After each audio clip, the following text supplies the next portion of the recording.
Hello students, welcome to unlock GS academy. चलिए start करते हैं दिसंबर मंथ का 5th सेशन, जिसमें हम न्यूज़पेपर के एग्जाम ओरिएंटेड इंपॉर्टेंट न्यूज़ को मल्टीपल चॉइस क्वेश्चन के थ्रू कवर करते हैं। तो चलिए देख लेते हैं आज हम कौन से टॉपिक कवर करने वाले हैं। प्रीवियस 27 टॉपिक हम प्रीवियस 4 सेशन में कवर करा चुके हैं, जिसका लिंक आपको डिस्क्रिप्शन में मिल जाएगा। आज हम चर्चा करेंगे द इंटरनेशनल लेबर ऑर्गेनाइजेशन यानी कि ILO के बारे में। देन हम जानेंगे पेरिस क्लब के बारे में, सी स्टेम के बारे में चर्चा करेंगे, एक इंपॉर्टेंट पर्सनैलिटी जगदीश चंद्र बोस जी के बारे में चर्चा करेंगे, एक इकोनॉमी का कॉन्सेप्ट मॉनेटरी बेस के बारे में जानेंगे और जानेंगे ल्यूसोफोन वर्ल्ड किससे संबंधित है।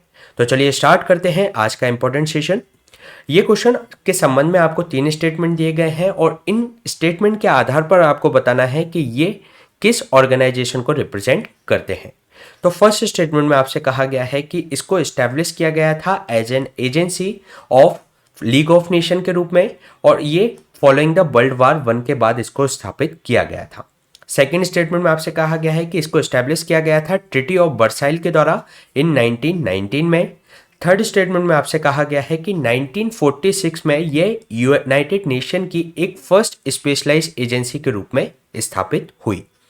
तो इसके संबंध में आपको बताना है कि ये किस ऑर्गेनाइजेशन को रिप्रेजेंट करते हैं। तो अगर हम इन स्टेटमेंट के आधार पर देखें तो ये रिप्रेजेंट करता है इंटरनेशनल लेबर ऑर्गेनाइजेशन को, क्योंकि इसको जो 1919 में इसको एस्टेब्लिश किया गया था ट्रीटी ऑफ वर्साइल के द्वारा और ये एक एजेंसी के रूप में स्थापित की गई थी लीग ऑफ नेशन की after the world war first के, और ये 1946 में फर्स्ट स्पेशलाइज्ड एजेंसी बनी यूनाइटेड नेशन की। इसलिए ये रिप्रेजेंट करता है इंटरनेशनल लेबर ऑर्गेनाइजेशन को। अगर हम इसके कॉन्टेक्स्ट की बात करें तो अभी इंटरनेशनल लेबर ऑर्गेनाइजेशन के द्वारा रिसेंटली अभी 2 रिपोर्ट रिलीज की गई हैं, जिसमें से एक रिपोर्ट का नाम है ग्लोबल बेस्ड रिपोर्ट 2022 से 23 और Asia Pacific employment and social outlook report 2022। ये जो दोनों रिपोर्ट्स हैं ये आपकी जो ग्लोबल एम्प्लॉयमेंट जो सिनेरियो है, जो इंक्लूडिंग जिसके अंतर्गत वेजेस, उससे संबंधित जो पेंडेमिक का इन पर क्या प्रभाव पड़ा उसके बारे में इन रिपोर्ट्स में दर्शाया गया है।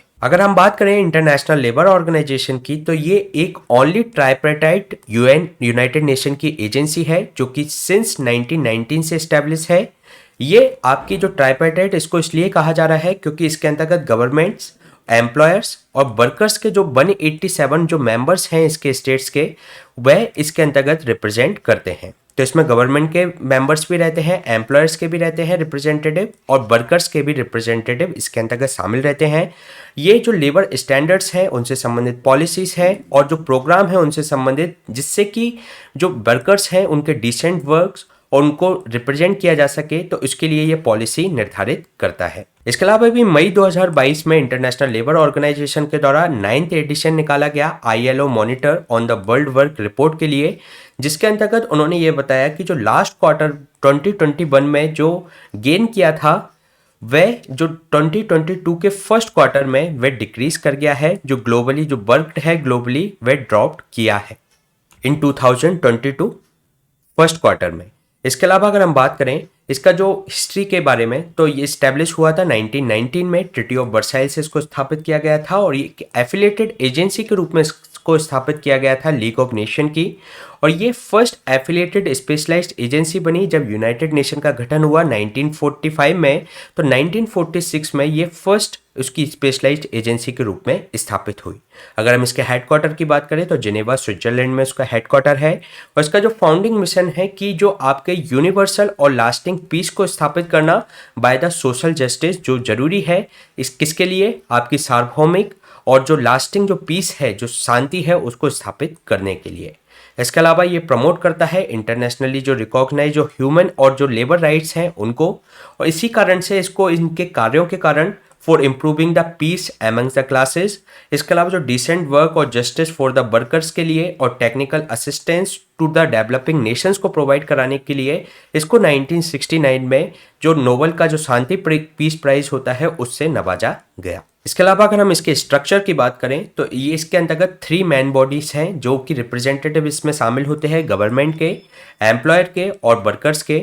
इसके अलावा अगर हम बात करें इसकी जो फर्स्ट मेन बॉडी है उसका नाम है इंटरनेशनल लेबर कॉन्फ्रेंस, जो इंटरनेशनल लेबर से संबंधित स्टैंडर्ड्स को स्थापित करती है, उनसे संबंधित पॉलिसीज बनाती है और ये हर साल जिनेवा के अंतर्गत इसकी एक मीटिंग होती है और जो कि आपको एक तरीके से कहा भी जाता है कि इंटरनेशनल पार्लियामेंट ऑफ लेबर के रूप में ये जानी जाती है। इसके अंतर्गत जो उससे संबंधित, जो लेबर से संबंधित जो क्वेश्चंस होते हैं, उनसे संबंधित जो इश्यूज होते हैं, उनके बारे में डिस्कशन इस लेबर कॉन्फ्रेंस के अंतर्गत होता है। इसके अलावा इसकी जो सेकंड मेन बॉडी है वह है गवर्निंग बॉडी। ये एक एग्जीक्यूटिव काउंसिल के रूप में है आईएलओ की, और ये लगभग साल के अंतर्गत 3 बार इसकी जेनेवा में मीटिंग होती है। इससे संबंधित कोई पॉलिसी डिसीजन होता है या उससे संबंधित कोई प्रोग्राम, उससे बजट से संबंधित कोई चीजें होती हैं, इस जो गवर्निंग बॉडी के द्वारा उसको किया जाता है। इसके अलावा जो वर्क है गवर्निंग जो बॉडी का, इसका जो ऑफिस है, जो ट्रिपार्टाइट जो आपका कमेटी कवरिंग, जिसके अंतर्गत कई सारी जो आपकी मेजर इंडस्ट्रीज हैं, वह इसको सहायता प्रोवाइड कराता है गवर्निंग बॉडी को। इसके अलावा ये जो सपोर्ट करती है कमेटी ऑफ जो एक्सपर्ट है, जैसे कि आपके कोई वोकेशनल ट्रेनिंग से संबंधित है, मैनेजमेंट डेवलपमेंट से संबंधित है, ऑक्यूपेशनल सेफ्टी या यंग वर्कर्स या वुमेन की जो प्रॉब्लम है उससे संबंधित है, तो उसको ये सहायता प्रोवाइड कराता है, उसको सपोर्ट करता है। इसके अलावा जो थर्ड मेन बॉडी है उसका नाम है इंटरनेशनल लेबर ऑफिस, जो कि एक परमानेंट सेक्रेटेरिएट है इंटरनेशनल लेबर ऑर्गेनाइजेशन का। इसका ये एक फोकल पॉइंट है आईएलओ की जो ओवरऑल एक्टिविटी होती है, और इसके अंतर्गत जो स्क्रूटनी होती है गवर्निंग बॉडी और जो लीडर ऑफ जो डायरेक्टर जनरल होता है उसकी स्क्रूटनी इस इंटरनेशनल लेबर ऑफिस पर होती है। इसके अलावा आईएलओ जो मेंबर स्टेट्स हैं 187 इसके अंतर्गत जो मेंबर हैं, उनकी रीजनल मीटिंग भी पीरियोडिकली इसके अंतर्गत आयोजित की जाती है रीजनल कंसर्न पे। इसके अलावा इसके अंतर्गत जो इंडिया, और अगर हम आईएलओ की बात करें तो इंडिया इसका फाउंडिंग मेंबर था आईएलओ का, और इसने जो परमानेंट मेंबर बना आईएलओ का, जो 1919 में आईएलओ का गठन हो रहा है और हम इसके परमानेंट मेंबर बन रहे हैं 1922 में। इसके अलावा जो फर्स्ट आईएलओ ऑफिस जो स्टार्ट हुआ था इंडिया के अंतर्गत वो 1928 में हुआ, और जो कि आईएलओ और इंडिया के बीच में म्यूचुअल ट्रस्ट को बताता है। इसके अलावा अगर हम बात करें, इंडिया ने इसकी जो 8 कोर जो कन्वेंशंस हैं आईएलओ की, उसमें से 6 को उसने इसके अंतर्गत रेटिफाइड किया है। तो इसकी जो 6 जो कन्वेंशंस हैं उसके नाम अगर हम देखें तो फोर्स लेबर कन्वेंशन है, जिसको नंबर 29 के रूप में जाना जाता है। Abolition of force labour convention है, जिसके अंतर्गत 105 के अंतर्गत है। इक्वल रिम्यूनरेशन कन्वेंशन है अंडर नंबर 100। इसके अलावा डिस्क्रिमिनेशन एम्प्लॉयमेंट जो एक्यूपेशन कन्वेंशन है 111 के अंतर्गत। मिनिमम एज कन्वेंशन है 138, और वर्स्ट फॉर्म ऑफ जो चाइल्ड लेबर है, जो कि हमारा मूल अधिकार के अंतर्गत भी इनको रिमूव करने की बात की गई है, तो नंबर 182 के अंतर्गत इसको रेटिफाइड किया है भारत ने। तो अभी इन 2 कन्वेंशंस को भारत के द्वारा रेटिफाइड किया गया है। इनका नाम है मिनिमम एज कन्वेंशंस नंबर 138, और वर्स्ट फॉर्म ऑफ जो चाइल्ड लेबर कन्वेंशन है 182।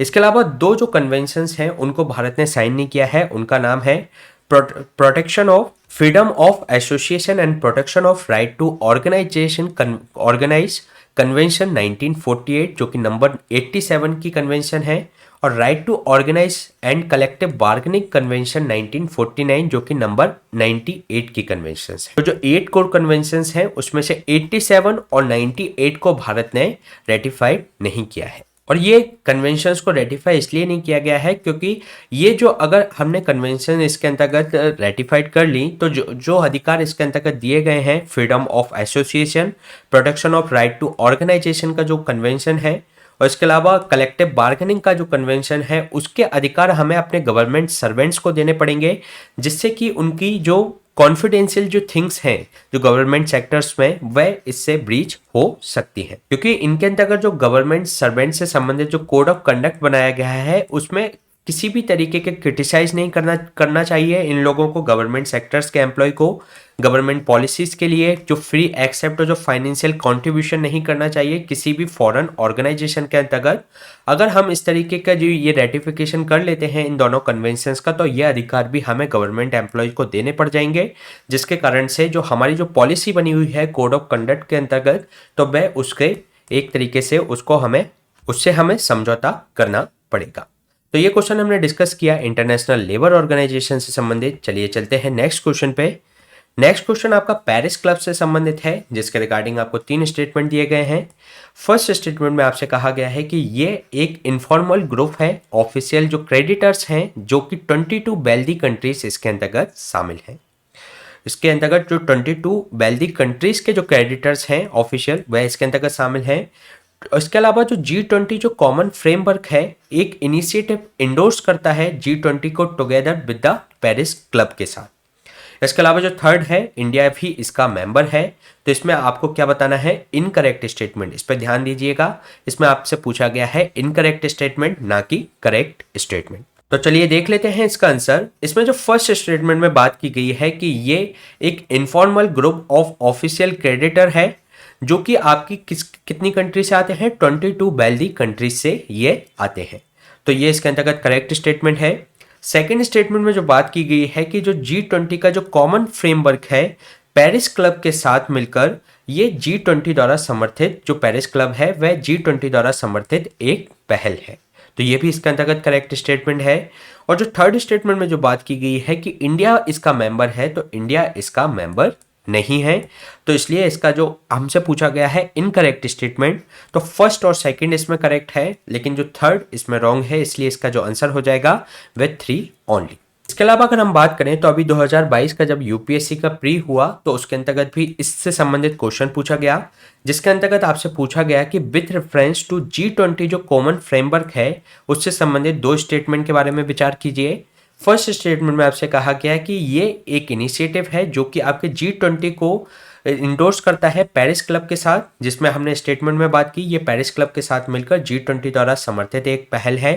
इसके अलावा सेकंड स्टेटमेंट में आपसे पूछा गया था कि ये इनिशिएटिव है जो कि सपोर्ट करता है लो इनकम कंट्रीज को, जो कि इनसे जो संबंधित अनसस्टेनेबल डेब्ट है उनके लिए। तो इसका आंसर इसमें जो फर्स्ट स्टेटमेंट हमने देखा ये करेक्ट है, और जो सेकंड स्टेटमेंट है वह भी इसके अंतर्गत करेक्ट है, क्योंकि ये सहयोग करता है, ये जो पहल है वह सहयोग करती है लो इनकम कंट्रीज को। तो इसके अंतर्गत जो करेक्ट स्टेटमेंट है वह हो जाएगा सी, बोथ 1 and 2। चलिए देख लेते हैं ये अभी चर्चा में क्यों है। अभी ये न्यूज में इसलिए रहा क्योंकि जो पेरिस क्लब के जो क्रेडिटर जो नेशंस हैं, उन्होंने प्रपोज किया है 10 year moratorium on the Sri Lanka का जो डेब्ट है, जो अनदर 15 ईयर के लिए जो डेब्ट रीस्ट्रक्चरिंग की जो बात की गई है, उसको जो श्रीलंका का जो डेब्ट क्राइसिस है उसको सॉल्व करने के लिए इन्होंने कहा है। तो इन्होंने उसके ऊपर 10 ईयर का मॉरेटोरियम लगाया है, प्रपोज किया है। इसके अलावा अगर हम बात कर ले, अर्लियर दिस ईयर जो श्रीलंका है उसने डिफॉल्ट किया था, $51 बिलियन का जो एक्सटर्नल डेब्ट था उसके पास, जो वो डिफॉल्ट कर गया था, जिससे कि उसके देश में एक तरीके से पॉलिटिकल और इकोनॉमिक क्राइसिस पैदा हो गई थी। ये चर्चा में होने के कारण ही यूपीएससी ने 2022 में इस क्वेश्चन को पूछा पेरिस क्लब से संबंधित। इसके अलावा इंडिया ने भी इसमें प्रोवाइड कराया है इमरजेंसी एड टू द, जो कि $4 बिलियन का है श्रीलंका को। इसके अलावा जो पेरिस क्लब है, ये आल्सो इसको कहा जाता है global north and south to a tech, जो श्रीलंका का जो डेब्ट है उसका जो एक रीस्ट्रक्चर करने के लिए। इसके अलावा अगर हम बात करें, ये एक इनफॉर्मल ग्रुप है पेरिस क्लब, जो कि ऑफिशियल क्रेडिटर है किसका, जो इसमें ऑफिशियल क्रेडिटर आते हैं फ्रॉम द 22 वेल्दी कंट्री से, जो कि एक तरीके से जो इसमें सस्टेनेबल सॉल्यूशन प्रोवाइड कराते हैं, जो कि डेब्टर कंट्रीज फेस कर रही हैं उस चैलेंजेस से लड़ने के लिए। इसके अलावा ये प्रोवाइड कराते हैं प्लेटफॉर्म फॉर गवर्नमेंट जो फेसिंग जो फाइनेंशियल डिफिकल्टीज हैं उसके लिए, जिससे कि ये रिड्यूस कर सके, रीनेगोशिएट, और जो डेब्ट रीपेमेंट्स है उसको कम किया जा सके। इसके अलावा ये फॉर्म हुआ था 1956 में, और ये साइन किया गया है, लगभग 400 से ज़्यादा एग्रीमेंट इसके अंतर्गत साइन कर दिए गए हैं आज तक, और इसमें जो भी किए गए हैं वह 400 एग्रीमेंट लगभग 100 कंट्रीज के अंतर्गत है। इसके अलावा ये इंपॉर्टेंट पॉइंट है, जो G20 जो कॉमन फ्रेमवर्क है एक इनिशिएटिव है जो कि इंडोर्स करता है G20 ने, जो पेरिस क्लब के साथ मिलकर एक संबंधित ये एक पहल है। तो G20 के अंतर्गत ही ये एक पहल है। इसके अलावा अगर हम बात करें, जो अदर क्रेडिटर जो नेशंस हैं वह भी इसके अंतर्गत पार्टिसिपेट कर सकते हैं नेगोशिएशन करने के लिए, केस बाय केसेस बेसिस इसको देख सकता है पेरिस क्लब। इसके अलावा जो मेंबर है जो पेरिस में के अंतर्गत एक मंथ में एक बार मिलते हैं, एक्सेप्ट द फरवरी और अगस्त में ये नहीं मिलते, बल्कि जो 10th मंथ अदर जो 10th मंथ होते हैं उसके अंतर्गत हर महीने इनकी मीटिंग होती है। और हर मीटिंग के अंतर्गत एक 1 डे टूर होता है, टूर डी हॉराइजन, जिसके अंतर्गत क्रेडिटर्स टॉक करते हैं जो आपके जो एक्सटर्नल डेब्ट सिचुएशंस हैं डेब्टर नेशंस की, या इशू है उससे संबंधित कंट्री से संबंधित उनके जो डेब्ट्स हैं उस क्राइसिस से निपटने के लिए उससे संबंधित इश्यूज के इसमें चर्चा की जाती है। इसके अलावा जो पेरिस क्लब है इनवाइटीज, इसके अंतर्गत हम बात करें तो जो डेब्टर नेशंस होते हैं, जो कि क्रेडिटर जो कि इसमें कंक्लूड करते हैं appropriate programme with the IMF के साथ मिलकर भी। इसके अंतर्गत जो कंट्री आपकी जो एक्सटर्नल डेब्ट ऑब्लिगेशंस को पूरा नहीं कर सकती, तो उनके लिए जो न्यू पेमेंट अरेंजमेंट ये जो फॉरेन क्रेडिटर्स द्वारा ये प्रोवाइड कराता है पेरिस क्लब के द्वारा। इसमें जो रिप्रेजेंटेटिव हैं वर्ल्ड बैंक के और आईएमएफ के और जो अदर इंटरनेशनल इंस्टीट्यूशंस जो ऑर्गेनाइजेशन है, जो कि जैसे कि हम रीजनल डेवलपमेंट बैंक्स की बात करें तो वह भी इसके अंतर्गत एक रिप्रेजेंटेटिव्स के रूप में इसके अंतर्गत रहते हैं। इसके अलावा जो डेप्टर्स जो कंट्रीज हैं जो रिप्रेजेंटेटिव हैं, ये यूजुअली जो मिनिस्टर ऑफ फाइनेंस होता है, जो डेप्टर जो कंट्रीज हैं जो कि डेप्ट देती हैं, वह एक तरीके से इसके अंतर्गत जो मिनिस्टर ऑफ फाइनेंस होता है वह ही उसको हेड करता है। जो टीम कंप्राइज की जाती है ऑफिशियल्स द्वारा, जिसके अंतर्गत जो मिनिस्ट्री और जो सेंट्रल बैंक के जो मेंबर्स होते हैं उसको लीड कौन करता है, मिनिस्ट्री और मिनिस्टर ऑफ फाइनेंस के द्वारा। अगर हम बात करें इसकी जो हम 22 जो वर्दी कंट्रीज की बात करें तो वह इसके अंतर्गत मेंबर है, इंडिया इसका मेंबर नहीं है। इसके अलावा इसमें जो मोस्ट जो वेल्दी कंट्रीज हैं जैसे कि ऑस्ट्रेलिया, यूएसए इसके अंतर्गत शामिल है, यूके भी इसके अंतर्गत शामिल है, कनाडा, डेनमार्क, रशिया इसके अंतर्गत शामिल है। चाइना और भारत आपको इसमें देखने को नहीं मिलेंगे। तो ये क्वेश्चन था आपका पेरिस क्लब से संबंधित। चलिए चलते हैं नेक्स्ट क्वेश्चन पे। नेक्स्ट क्वेश्चन है आपका ये सी स्टेम से संबंधित है, जिसके रिगार्डिंग आपको 3 स्टेटमेंट दिए गए हैं। इसमें फर्स्ट स्टेटमेंट में आपसे कहा गया है कि जो एनुअल इवेंट है इसको ऑर्गेनाइज किया जाता है embassy of Sweden in India, और जो पार्टनरशिप विद द जो अटल इनोवेशन मिशन है वह नीति आयोग के साथ मिलकर। तो जो एनुअल इवेंट की इसमें बात की गई है वह सी स्टेम के बारे में बात की गई है। तो इसमें आप स्टार्टिंग में जोड़ सकते हैं जो सी स्टेम जो एनुअल इवेंट है एक organised by the embassy of Sweden in India partnership with the Atal innovation mission NITI Aayog के साथ मिलकर। सेकेंड स्टेटमेंट में आपसे कहा गया है कि जो मिशन शक्ति स्कीम है ये है आपकी जो लीडरशिप डेवलपमेंट इन जो माइनॉरिटी वुमेन है अक्रॉस द इंडिया, उनमें लीडरशिप बढ़ाने के लिए जो माइनॉरिटी वुमेन के अंतर्गत। थर्ड स्टेटमेंट में आपसे कहा गया है कि जो नई रोशनी स्कीम है वह उसके अंतर्गत बनाई गई है कि जो वुमेन और गर्ल्स हैं उनके लिए एक्सेस इक्वल एक्सेस हो सके रिसोर्सेज की, संसाधनों की और अवसरों की। तो इसके अंतर्गत आपको करेक्ट स्टेटमेंट फाइंड आउट करना है। तो चलिए देख लेते हैं इसका आंसर। इसमें जो फर्स्ट स्टेटमेंट में बात की गई है कि जो सी स्टेम है ये इवेंट है ऑर्गेनाइज किया जाता है embassy of Sweden in India with partnership with the Atal innovation mission, जो कि नीति आयोग के द्वारा चलाया जा रहा है उसके साथ मिलकर। तो ये करेक्ट स्टेटमेंट है। सेकंड स्टेटमेंट में जो बात की गई है कि जो मिशन शक्ति है ये स्कीम है लीडरशिप डेवलपमेंट जो माइनॉरिटी वुमेन के अंतर्गत अक्रॉस द इंडिया। तो ये रॉन्ग स्टेटमेंट है, क्योंकि मिशन शक्ति है वह यह है कि जो वुमेन और गर्ल हैं उनको इक्वल एक्सेस दी जा सके रिसोर्सेज की और अवसरों की। तो इसके अंतर्गत ये रॉन्ग स्टेटमेंट है। इसके अलावा जो नई रोशनी स्कीम है वह स्कीम है आपकी लीडरशिप डेवलपमेंट की जा सके माइनॉरिटी वुमेन्स के अंतर्गत अक्रॉस द इंडिया। तो ये भी स्टेटमेंट इसके अंतर्गत रॉन्ग है, इसलिए इसका जो आंसर हो जाएगा C1 ओनली। चलिए देख लेते हैं इसके बारे में। अभी अगर हम बात करें as a part of the Sweden India जो नोबल मेमोरियल वीक चल रहा है उसके अंतर्गत सी स्टेम द एक एनुअल इवेंट है जिसको सेलिब्रेट कर रहा है वुमेन इन द फील्ड। जो कि स्टेम की अगर हम बात करें तो जो इसके अंतर्गत आते हैं आपके science, technology, engineering and mathematics, और जो सस्टेनेबिलिटी इनकी बढ़ाने के लिए जो कि सक्सेसफुली थर्ड ईयर में ही इसको आयोजित किया जा रहा है। मतलब ये तीसरा एक इवेंट है इस तरीके का। अगर हम बात करें इस इवेंट की तो ये एनुअल इवेंट है, ऑर्गेनाइज किया जाता है एम्बेसी ऑफ स्वीडन के द्वारा इन इंडिया पार्टनरशिप किसके साथ, अटल इनोवेशन मिशन के साथ, नीति आयोग का जो मिशन है। इसके अलावा German centre of innovation and research भी इसके अंतर्गत सहायता करता है। ये एक फ्लैगशिप इवेंट है जो स्वीडन के इंडियन नोबल मेमोरियल वीक बनाया जाता है उसका। और जो स्ट्रॉन्ग स्टेम एजुकेशन इसके अंतर्गत जो लॉन्ग वेट रूप में उसको क्रिटिकल थिंकर्स के अंतर्गत कल्टीवेट करना इसका एक महत्वपूर्ण उद्देश्य रहता है। अगर हम बात करें इससे संबंधित और भी कई गवर्नमेंट स्कीम है जो कि भारत सरकार के द्वारा चलाई जा रही है कि वुमेन में स्टेम से संबंधित जो है रीच को बढ़ाया जाए। तो उसके लिए स्कीम चलाई जा रही है मिशन शक्ति, जिसके अंतर्गत इसका उद्देश्य है कि वुमेन और जो गर्ल्स हैं वो उनको इक्वल एक्सेस हो रिसोर्सेज की और उनकी अपॉर्चुनिटीज़ की।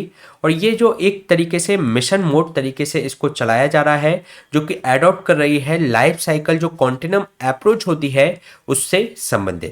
इसके अंतर्गत कई सारी संबल स्कीम, सामर्थ्य स्कीम और स्वाधार गृह स्कीम भी इसके अंतर्गत चलाई जा रही हैं। इसके अलावा मिशन वात्सल्य स्कीम भी चलाई जा रही है। जो चिल्ड्रन हैं उनको रिकॉग्नाइज किया जाता है policy maker as one of the जो सुप्रीम नेशनल जो एसेट्स हैं भारत के, क्योंकि आगे चल के ये चिल्ड्रन ही भारत की एक तरीके से एसेट्स बनने वाले हैं। तो उनके लिए ये योजना चलाई जा रही है। जो इंडिया है लगभग 472 मिलियन जो चिल्ड्रन हैं भारत में up to the age of the 18 years तक, तो लगभग जो 39% है कंट्री पॉपुलेशन का। तो इसलिए ज़रूरी है कि उनके विकास का एक पाथ तैयार किया जा सके, तो वह किया जा रहा है मिशन वात्सल्य के द्वारा। इसके अलावा जो सक्षम आंगनबाड़ी एंड पोषण 2.0 अभियान है, जिसमें आंगनबाड़ी सर्विसेज हैं, जो स्कीम है फॉर एडोलसेंट गर्ल्स के लिए भी चलाई जा रही है। पोषण अभियान चलाया जा रहा है जिसमें मातृत्व का जो न्यूट्रिशन है, जो वेलनेस है, उस पर ख्याल रखा जाता है, जो कि आपकी आयुष और जो इन्फेंट और जो यंग चाइल्ड जो फीडिंग जो नॉर्म्स हैं उसके द्वारा। अगर हम बात करें, एक नई रोशनी स्कीम भी है जिसमें जो माइनॉरिटी वुमेन है उनके लीडरशिप डेवलपमेंट करने के लिए उनके अंतर्गत ये प्रोग्राम चलाया जा रहा है अक्रॉस द इंडिया। इसके अलावा एक प्रोग्राम है gender advancement for transforming institution, जिसको हम गति के नाम से जानते हैं। ये एक पायलट प्रोजेक्ट है under the department of science and technology, जो कि gender equity in science and technology में स्थापित करने का प्रयास करता है। तो कौन सा ध्यान रखेंगे? Gender advancement for transforming institution यानी कि गति। इसके अलावा एक किरण प्रोग्राम है। किरण का फुल फॉर्म है knowledge involvement in research and advancement through nurturing, जिसके अंतर्गत ये जो डिपार्टमेंट है साइंस एंड टेक्नोलॉजी का एक प्लान है जो कि इनकरेज करता है वुमेन साइंटिस्ट को जो साइंस एंड टेक्नोलॉजी की फील्ड में। इसके अलावा जो प्रिवेंट करता है जो वुमेन साइंटिस्ट हैं जो कि अपने किसी भी कारण से वह ड्यूरिंग द देयर सर्विसेज वह अपने रिसर्च को बीच में ही छोड़ देती हैं because of their family reasons. तो उनको प्रमोट करने के लिए, उनको रोकने के लिए इस तरीके का ये प्रोग्राम है। इसके अलावा जो किरण जो वुमेन साइंटिस्ट जो स्कीम है जो कि प्रोवाइड कराती है career opportunity to the unemployed movement. जो साइंटिस्ट हैं वुमेन लेकिन फिर भी वे अनएम्प्लॉयड हैं, तो उनको एक अपॉर्चुनिटीज प्रोवाइड कराती है साइंस एंड टेक्नोलॉजी में, स्पेशली जो कि अपने कैरियर को बीच में ही छोड़ दिया था किसी भी अपनी फैमिली प्रॉब्लम्स के कारण। उनको फिर से साइंस एंड टेक्नोलॉजी के क्षेत्र में जोड़ने का ये प्रयास है किरण। इसके अलावा अगर हम बात करें जो Indo US fellowship for women जो स्टेम के अंतर्गत ये चलाई जा रही है, इसके अंतर्गत जो बायलैटरल एग्रीमेंट किया गया है इंडियन वुमेन साइंटिस्ट जो कि वर्क कर रहे हैं यूएसए में, यूएसए की जो लैब्स हैं उसके अंतर्गत भारत से वुमेन साइंटिस्ट को भेजा जाता है। इसके अलावा एक और प्रोग्राम है consolidation of university research and innovation excellence in women university, जिसको हम क्यूडी प्रोग्राम के नाम से जानते हैं। इसका जो उद्देश्य है कि R&D इंफ्रास्ट्रक्चर को बढ़ावा देना और साथ ही साथ जो स्टेट के अंतर्गत रिसर्च फैसिलिटी को बढ़ावा देना और जो एक्सीलेंस क्रिएट करना साइंस एंड टेक्नोलॉजी की फील्ड में वुमेन यूनिवर्सिटीज़ के अंतर्गत। इसके अलावा जो विज्ञान ज्योति प्रोग्राम भी है जो कि आपकी मेरिटोरियस गर्ल होती हैं, उनको जो स्टूडेंट है 9 to 12 की, उनको ये इनकरेज करना कि वे अपने हायर एजुकेशन के अंतर्गत कैरियर के रूप में स्टेम फील्ड को चुने। तो ये किया जा रहा है विज्ञान ज्योति प्रोग्राम के अंतर्गत। इसके अलावा अगर हम बात करें जो अभी हमने बात की सी स्टेम की, तो इसको एम्बेसी ऑफ स्वीडन के द्वारा इसको चलाया जा रहा है। इसमें सहयोग कर रहा है DWIH न्यू दिल्ली। इसके अलावा नीति आयोग का जो अटल इनोवेशन मिशन है वह इसके साथ में पार्टनरशिप में है और ये जो आपका जो नोबल जो मेमोरियल वीक होता है उसका एक फ्लैगशिप प्रोग्राम है। तो ये प्रोग्राम है आपका C STEM women leading the way.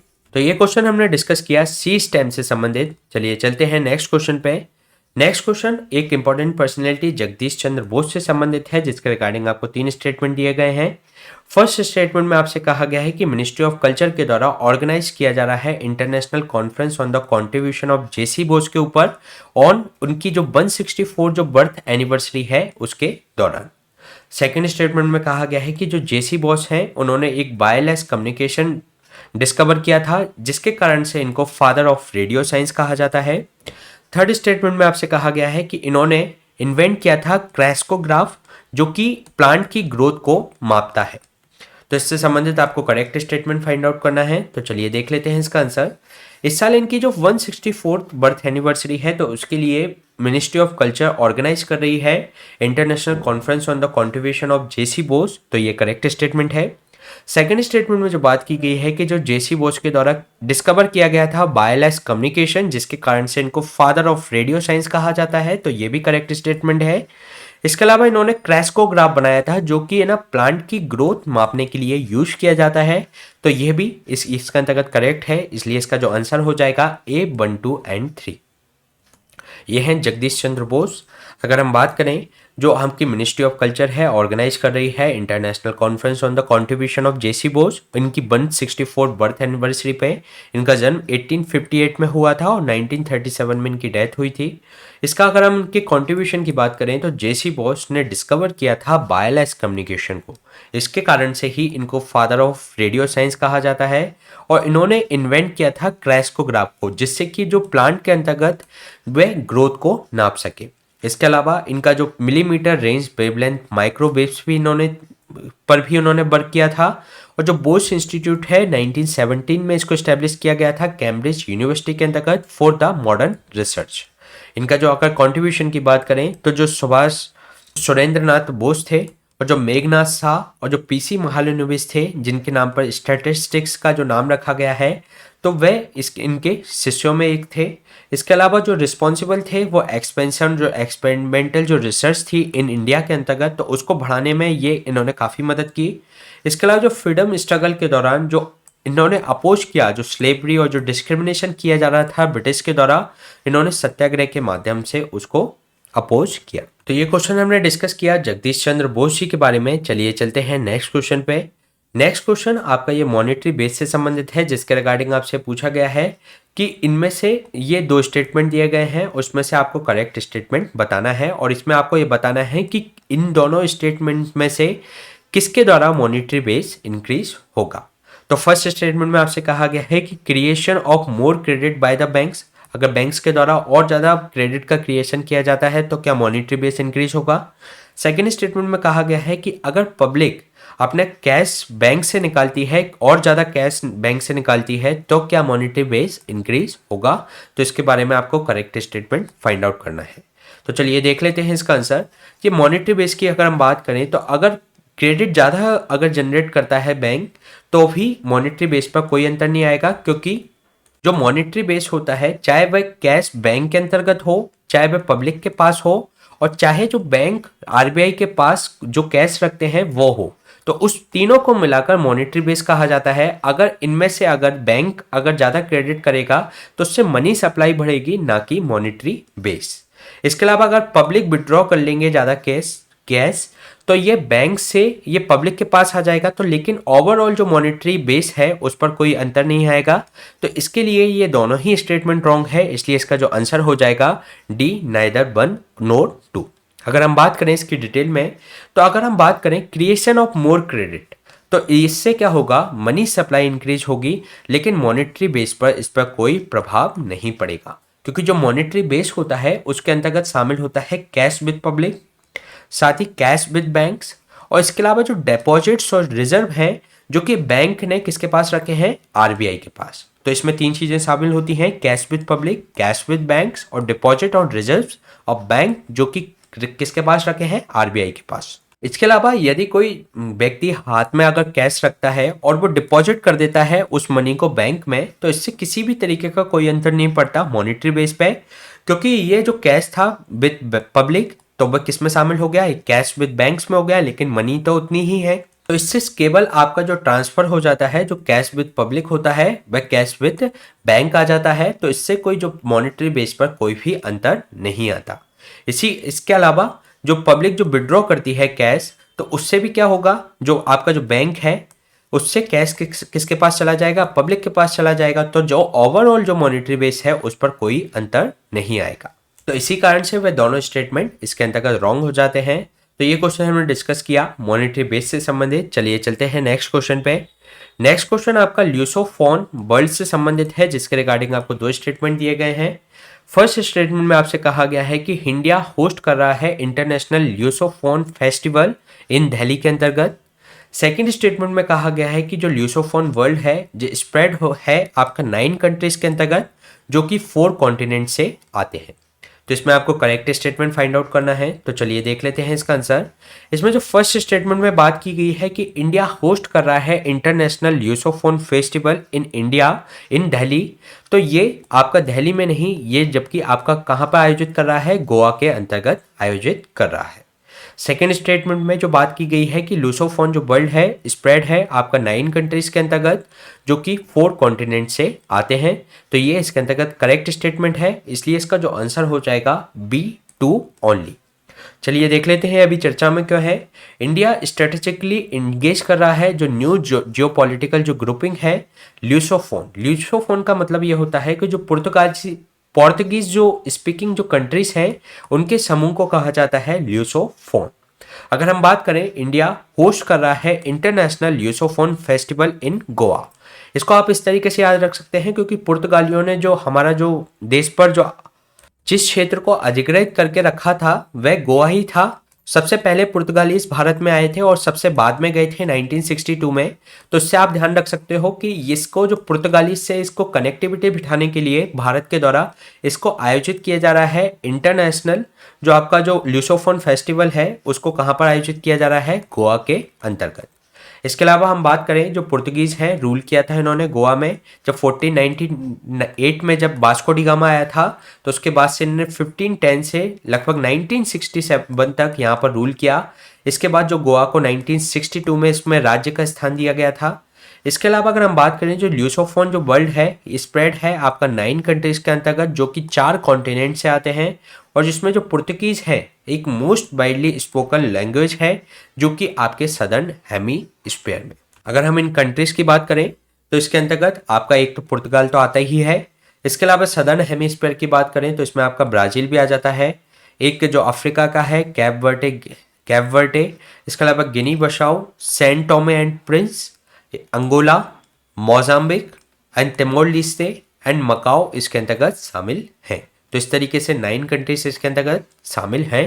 तो ये हमने बात की ल्यूसोफोन वर्ल्ड के बारे में। इसी तरीके के सेशन हम आपके बीच में लाते रहेंगे। आप हमसे टेलीग्राम से भी जुड़ सकते हैं।